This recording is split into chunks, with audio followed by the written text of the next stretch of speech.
My mom, Lorelai, couldn't handle my dad David's cheating. She tried to take her own life by opening the gas valve. She didn't die, but I, Aubrey, was burned and disfigured saving her from the fire. 7 years later, Lorelai found a new boyfriend, handsome and rich. A week before her wedding, she started packing my bags. Look, don't blame me for being heartless, okay? She snapped. You look like a monster. What if you scare my boyfriend's daughter? I've raised you for years. I've paid my dues. It's your dad's turn to take responsibility now. Then, she dropped me and my luggage at my dad's apartment complex. I was terrified waiting there because I dropped my mask and hat in Lorelai's car. When I thought to chase her, she sped up, eager to get rid of me. I stumbled and fell while desperately trying to catch her, making my already disfigured face look even worse. After scrambling back to my feet on all fours, Lorelai's car was gone, so I could only crouch on the ground, burying my face deep in my knees. But thankfully, it wasn't long before a middle-aged man ran over, panting. He called out tentatively, cautiously, Aubrey. I quickly looked up. What met my eyes was a stranger. Seeing my face, the man paused for a moment, but after a brief second, he said, hello, I'm Mr. Thompson, your dad's good friend. Your dad's away on a business trip today, so he asked me to pick you up. The man's voice was quite loud at first, but maybe it was because I was staring at him. His voice grew softer, almost a whisper. I'd encountered this scenario many times. Ever since I was disfigured saving Lorelai from the fire, it's always been like this. The first time I returned to school after being discharged from the hospital, with my face covered in twisted scars, Miss Davies, my homeroom teacher, was on the podium, trying to prepare the class emotionally. She was telling them not to give me strange looks or treat me differently. She spoke passionately and fiercely, but the moment I stepped into the classroom, Miss Davies was just like this man. Her voice hitched, then she stammered a few times, finally forcing the words out to the class. Okay, CL classmates, let's give Aubrey a round of applause for returning to school. A scattered applause echoed through the classroom, but no amount of clapping could hide the shaken, terrified stares that followed me. After that, there were two kinds of people in my class. Some felt sympathy for what I'd been through. Others were terrified, saying I looked like a horrifying monster and were scared if I even looked at them. But no matter what kind of person they were, in the end, no one was willing to interact with me. Even my best friend, my best desk mate, grew distant. I once overheard them talking in the restroom. Ugh, it's not that I don't want to be Aubrey's friend anymore, but I'm genuinely scared. Every time she looks at me, I have nightmares when I get home. So, already used to such gazes, I calmly bent down, picked up my luggage, and said, let's go. The man paused for a second before snapping out of it and quickly followed me. Aubrey, is your suitcase heavy? Uncle Thompson can help you with it, okay? I simply shook my head slightly and then lowered my head again, pulling my collar up to hide my face. Seeing my action, the man quickly rushed ahead of me. Watching him, I felt a pang of derision. I wondered why he was so silly. Did he think his large build would somehow make me less noticeable? But he didn't know that every step of the way, I was met with stares from children and adults alike, stares that openly labeled me a monster. The man took me to a 2-bedroom apartment. It wasn't large, but it was exceptionally clean. The room was filled with family photos of my dad, a woman I didn't know, and a little boy. Even with a quick glance, I could tell it was a warm, loving home. It was exactly like the cozy scene with Lorelai, her boyfriend, and his daughter eating at McDonald's. As soon as we entered, the man invited me to sit on the sofa and eagerly went to pour me some water. But he fumbled around, but couldn't find the kettle. Seeing his frantic search, I calmly spoke up.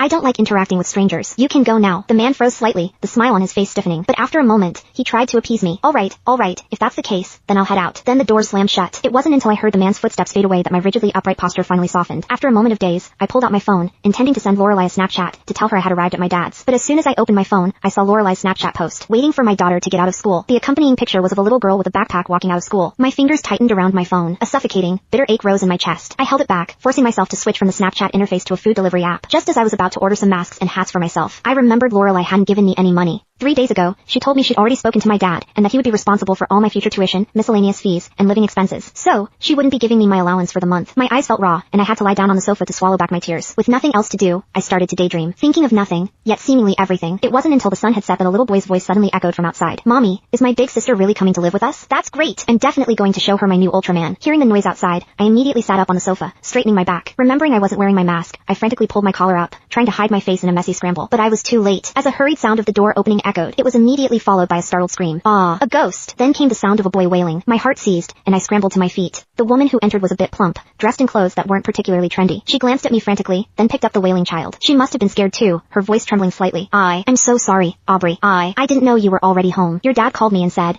you weren't coming until tonight. After saying that, she turned to gently comfort the little boy in her arms. Leo, don't cry. What did mommy tell you before? Do you remember? This is your big sister, Aubrey. Weren't you most excited for her to come? The boy's crying subsided with the woman's soothing, but after cautiously peeking at me, he clung to his mom's neck even tighter and started crying again. His mom looked at me apologetically. I'm so sorry, Aubrey. Your little brother, he's just a little boy. He doesn't understand yet. Actually, she didn't need to explain. After Lorelai found a boyfriend, she once brought his daughter home. That day, I was sick with a cold and hadn't gone to school. As soon as the little girl saw a ghost in the house, she was so scared she started wailing like a banshee. Lorelai immediately panicked, rushed over, slapped me, and angrily picked up the little girl, storming out of the house. When she came home that night, she made a rule for me. Whenever I was home, except for using the restroom or eating, I had to stay in my room. Not wanting to be annoying anymore, I spoke up amidst the little boy's cries. Where's my room? The woman's eyes flickered slightly, then she pointed to the bedroom closest to the bathroom. I pursed my lips, said nothing, and turned to drag my suitcase to the room Alara had assigned me. For the next 3 days, other than eating and using the restroom, I hardly left my room. I spent my days either studying or reading. Occasionally, the happy shouts of the little boy from outside would make me pause my pen. It made me think of when David hadn't cheated yet. Back then, every day when he came home from work, my dad would carry me on his shoulders, and I'd hold a doll in my arms, shouting with joy that Dad's shoulders were my very own pumpkin carriage. Then, from the kitchen, I'd hear Lorelai's nagging. She'd ask David why he wasn't taking me to clean up yet. She'd say I was always getting into mischief all day long. Back then, I'd always giggle with laughter on Dad's shoulders. Perhaps life was too beautiful back then, so beautiful that even now, tears welled up in my eyes. Staring at the blurred words, I hastily pulled at my sleeve to wipe them away. But the more I wiped, the more the ink bled on my homework, the more the words blurred on my page. It seemed I don't deserve good memories. 2 more days passed. One afternoon, there was a knock on my door. The moment I heard it, my body instinctively tensed. I straightened up, stood, and went to open the door. Alara was standing there, holding the little boy's hand, looking at me with an appeasing smile. "Aubrey, Auntie Alara bought you something." Saying this, she handed me a plastic bag. I looked down and saw sanitary pads. She saw my expression and quickly said, "Aubrey, Auntie Alara saw you were using toilet paper in the bathroom. I'm sorry, so I took the liberty of getting you some." "Oh, and do you not have any money on you? Can I get your Snapchat to send you some money via PayPal?" I looked at her plastic bag, hesitating, but thinking about how uncomfortable it was using toilet paper, I finally took the plastic bag from her hand. I also complied, pulling out my phone to add her on Snapchat. After doing everything, I closed my door. But within a few minutes, Alara knocked again. "Aubrey, Auntie Alara made you a warm herbal drink for your cramps. Would you like to open the door and drink some? It can really help ease the pain. Girls your age often get bad cramps." Listening to Lorelai's voice through the door, I clenched my fists tightly. This reminded me of 2 years ago, when I first started my period. My periods were irregular, and the cramps were so bad I'd be rolling on the floor in agony every time. Back then, I cried and begged Lorelai to take me to the doctor. I told her I was in so much pain, so much pain. My mom snapped at me, annoyed. "You're so dramatic. It's just period pain. What's the big deal? When do I have time to take you to the doctor? Even if I did, I wouldn't want to. Ever since you were disfigured, every time I take you out, I feel like a criminal. Strangers stare at me all the time. It's utterly humiliating. And besides, I'm going on a trip with my boyfriend today. I don't have time. If you're really in so much pain, there's some brown sugar in the fridge. Just mix it with hot water and drink it." After saying that, Lorelai grabbed her bag and walked out the door. That night, due to severe cramps and a persistent high fever, I almost died at home. It wasn't until I crawled out and knocked on a neighbor's door that she took me to the hospital, and I barely clung to life. When Lorelai was called to the hospital, her first reaction wasn't to comfort me. It was anger. "Aubrey, why are you so much trouble? I leave for a second and something happens to you. I must have been cursed in a past life to have such a jinx for a daughter." Thinking of the despair I felt lying in that hospital bed back then, a sudden surge of anger, I don't know why, erupted in my chest. Loudly, angrily, I yelled at the woman outside the room. "I don't want it. Go away." It was a long time before I heard the woman's retreating footsteps outside, and the moment those footsteps disappeared, tears streamed down my scarred face. That night, I didn't go out for dinner. Alara came to my door several times. Each time, I thought she was going to knock, but each time, she only stood at my door for a moment before leaving. It wasn't until midnight that I suddenly saw a Snapchat post from her. "Hey ladies, any advice on how to communicate with a teenage daughter?" My fingers tightened around my phone. The word daughter hit me like a ton of bricks, stabbing deep into my heart. Ever since I was disfigured, Lorelai had never publicly acknowledged me as her daughter. Even when she took me out, she wouldn't let me call her mom. When others asked, she would only introduce me as a relative's child. When we were alone, she explained it to me. She said if people knew she was my mom, they would condemn her, saying what kind of mother lets her young child get so horribly burned. She also said that my disfigurement was all David's fault. If David hadn't cheated and divorced her, she wouldn't have tried to take her own life, and I wouldn't have become this monster. So, I couldn't guilt trip her, my mother. If I wanted to hate someone, I should hate David, and hate the woman who was now posting on Snapchat, calling me her daughter.